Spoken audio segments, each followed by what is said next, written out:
Hey, we're back out in the garage. We're doing a little bit of a little more maintenance on the old Triumph. We got, I'll give a little bit of an update. We got the new tires mounted on the rims. These are, I don't know, kind of an odd size to find. The Nanking whatever, CX668. I don't know. They're actually kind of a hard size tire to find. They're 15-inch tall, so we got 15-inch rims, and I think it's a 80 series. What do we have here? There's the size. That is a really hard size of tire to find, even though it fits every little British car like this. Plus, they're also really common on, this is kind of standard size for the original Beetles that, like, I think is still the best-selling vehicle of all time, and they're still really hard to find. Oddly enough, the other, when I was looking at some reviews on these tires, you see they're kind of skinny. So basically these tires go on little British cars, Volkswagens, and they go on the front tires of street legal drag racers, because they are DOT approved, and they are skinny and light, and they're 15 inches, and that's kind of what most of the drag racers run, is 15-inch rims, front and back, so they kind of match. Anyway, we're not drag racing.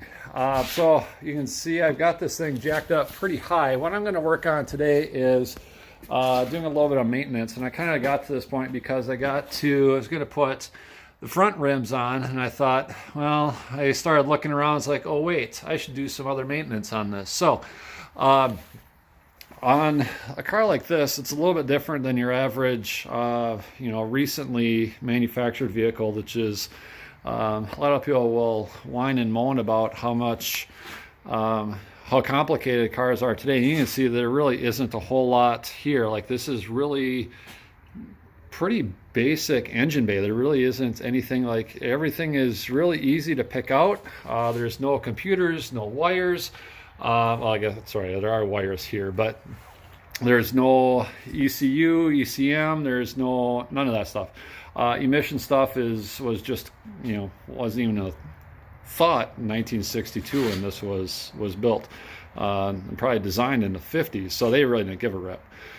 So it was basically just a machine. It was just, does it work? And we really don't care about the rest of it. So what is different about it is I pulled out Triumph TR4 workshop manual, which is kind of a handy thing when you got an old car.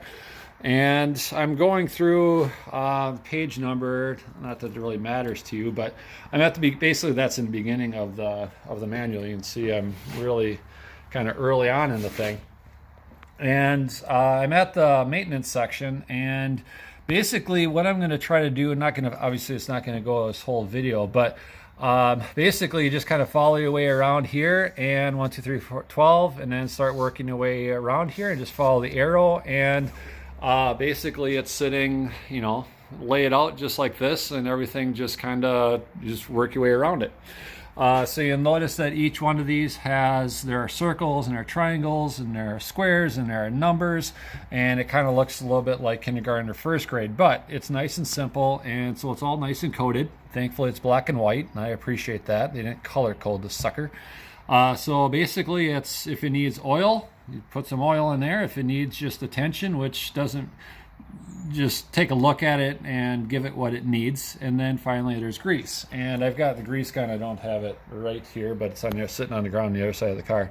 So basically what I'm going to do is, since I'm under the front, I'm just going to kind of focus on suspension stuff in the front, since I got that all up. Eventually what I should do is, kind of one of my long-term things is I'd really like to just take this all apart, and there are rebuild kits for everything, and it would just be good. The alignment is pretty far off. The camber is way off on this. If you ever take a look at it, you can't see it here, but basically the tires are sitting kind of like that, which is pretty cool if you've got, I don't know, like an '06 Camry, not a Camry, you wouldn't do it to a Camry, but a little Civic or something, or a Mazda. They'll kind of camber the suckers out, and they'll have the tires looking all goofy, and supposedly it's good for handling, but it just wears your tires out like crazy. So anyway, What I'm going to do is initially is I'm going to follow the sheet that you just saw.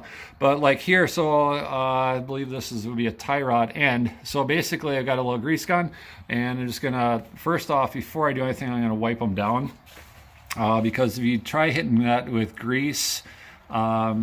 Put the grease gun on there. All you're going to do is just push. You see, it's just dirty. So all I'm going to do is just wipe everything off a little bit. It's not a big process, but just wipe that off and then click the grease gun on there and just hit it until more clean grease comes out. It's just kind of a maintenance thing. So you can see there's one way back here. We've got one there. I'm going to grease all these splines, get grease. And underneath here, you can see there's a couple more grease works. Basically, anything that moves or pivots needs some grease. So obviously, the brakes need some attention. Last year it ran, but I think I drove it maybe a total of half a mile all year. Drove it down to the stop sign, turned around, parked it, and I was too busy doing a remodeling project last summer to really have fun. So. Like I said, I'm going to go through each one of these, and they're numbered, not just for order, but then there's also, you just kind of work your way down the list. So this really isn't necessarily in order. So basically each one of these numbers here goes along with this. So for example, I'm really focusing on number 14 because it's all the suspension stuff. So if I jump over here, number 14, so outer tie rod, ball joints, there are 4 nipples I got to get. And then the slave drop, arm pivot, got to grease that. So all these things with the grease gun. Also lower wishbone, outer bushes, 4 nipples. So you just make sure that as you do each one, you realize that, okay, there are 4 things I got to grease, which is helpful so that you're not just looking and just greasing whatever you see.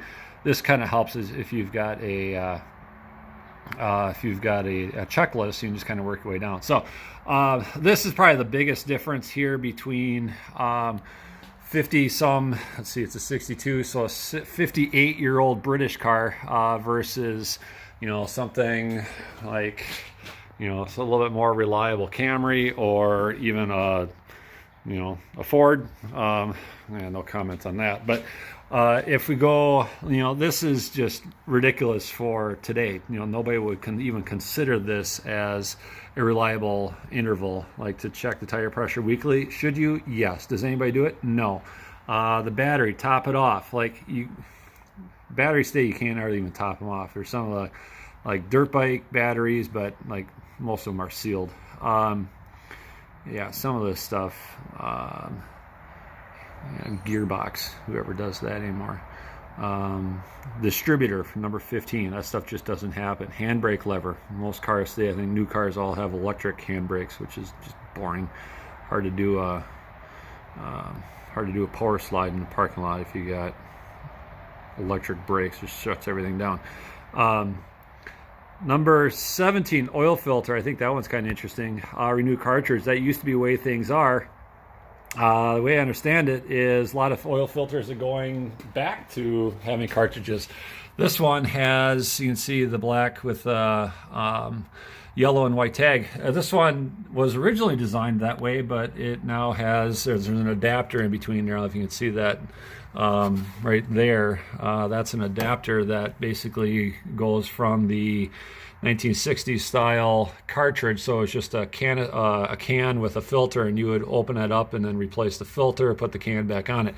We're actually going back to that because there's some environmental concerns. So who knew? I like what's on there now. It's a lot easier, but you got a lot of oil going to the junkyard. That's not good.